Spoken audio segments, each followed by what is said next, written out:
Shalom, I'm Moses. I want to share with you part of my experience. Now, you might have already heard the story about the burning bush and how God called me. And you might have already heard the part where I was supposed to go stand before Pharaoh. But I want to share a little bit more with you. A little bit about the plagues. A little bit about how everything unfolded. You see, God called me to stand before Pharaoh and demand that his people be free. And it was in this time that God's promise to Abraham was about to come true, that the promise of the land of Canaan being theirs would come to fulfillment, years after the promise had first been given. And so here now, God's judgments were going to fall. His promise was going to come true. God called me to go and stand before Pharaoh, and I told God, I stutter. I have a speech problem. And beyond that, my own people, they wouldn't listen to me. If the Israelites wouldn't listen to me, then why would Pharaoh listen to me? And yet still God told me to go. And because of my stammering lips, He allowed me to take my brother Aaron with me. Aaron, say hi to the people. Hi. This is my brother Aaron. Now at this time, I'm about 80 years old. My brother is about 83.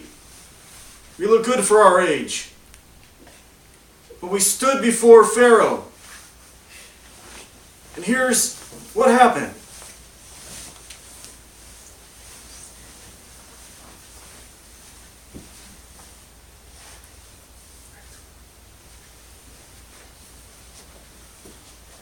Pharaoh, God has said, let my people go.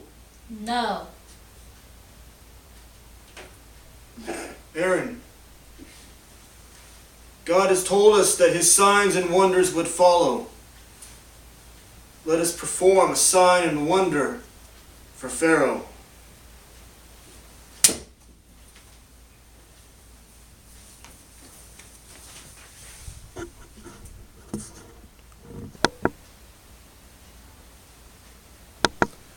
Now you see, Aaron's staff became a snake.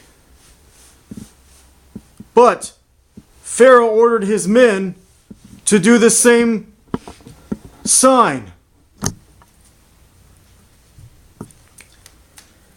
Amen. And their sticks became snakes as well. But the difference was that the stick that Aaron laid down, which turned into a snake, became a snake that ate the other snakes, proving God's power.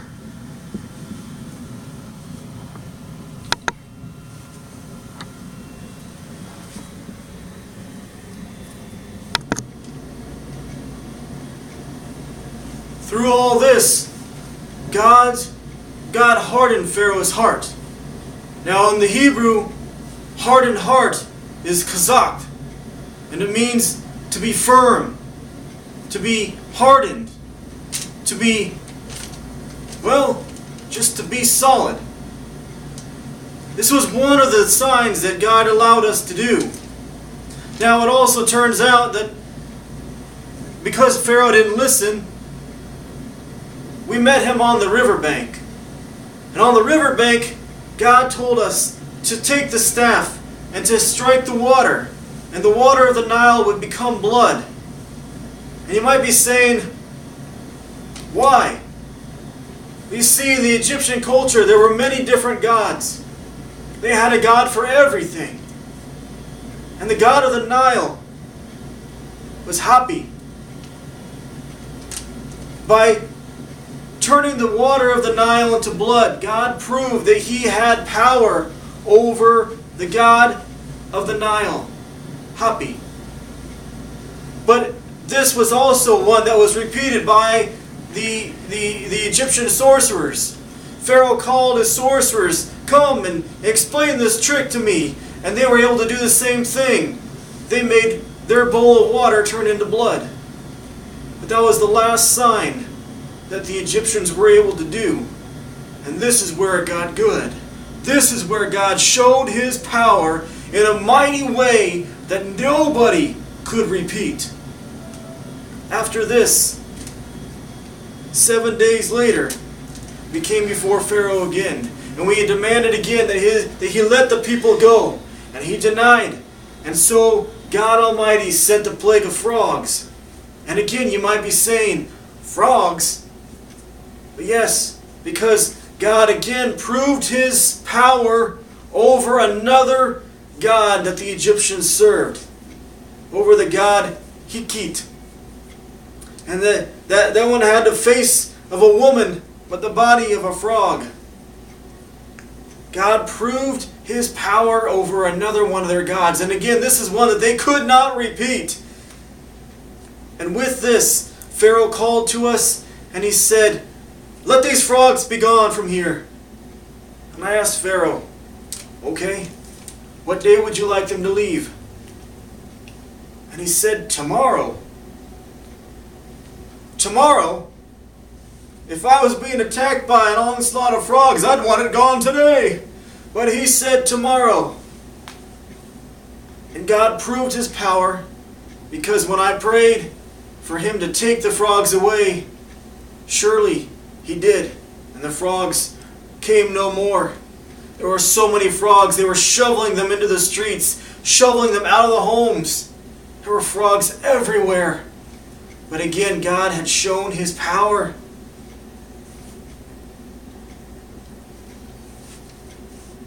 Next, there was the plague of lice. And again, you question, why lice? Well, this one was over the god Geb. God showed His finger, showed His power, and even the Egyptian sorcerers and those who aided Pharaoh came and said, "Pharaoh, this is the hand of God. This is the finger of God." But again, Pharaoh's heart was hardened. He would not listen. He would not change his direction. So another plague came.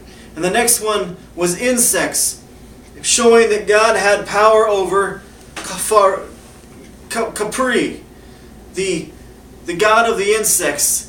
And this one actually is kind of funny. I always knew that the gods of the Egyptians were kind of, well, crappy. And this one had the face of a dung beetle. If you get my joke.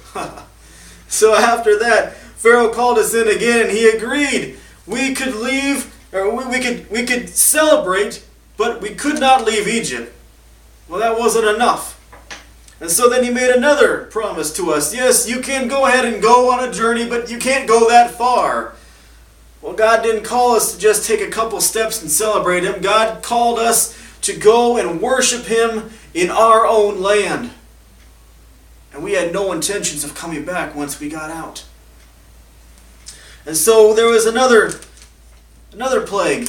The plague that affected the livestock. And this one proved power over the god Hathor, which again was another female god with steer horns. Go longhorns, hook 'em horns. But God proved Himself in this because He had the power to take out the livestock. And I love this one because Pharaoh came and he even came down to Goshen where we were and he checked it out to see if our cattle and our livestock was being injured as well by this plague, and he found that it wasn't. But I love how the Torah records that he himself came and had it investigated. He had to see it for himself. He had to see if these gods that he was serving was truly as powerful as the one true God.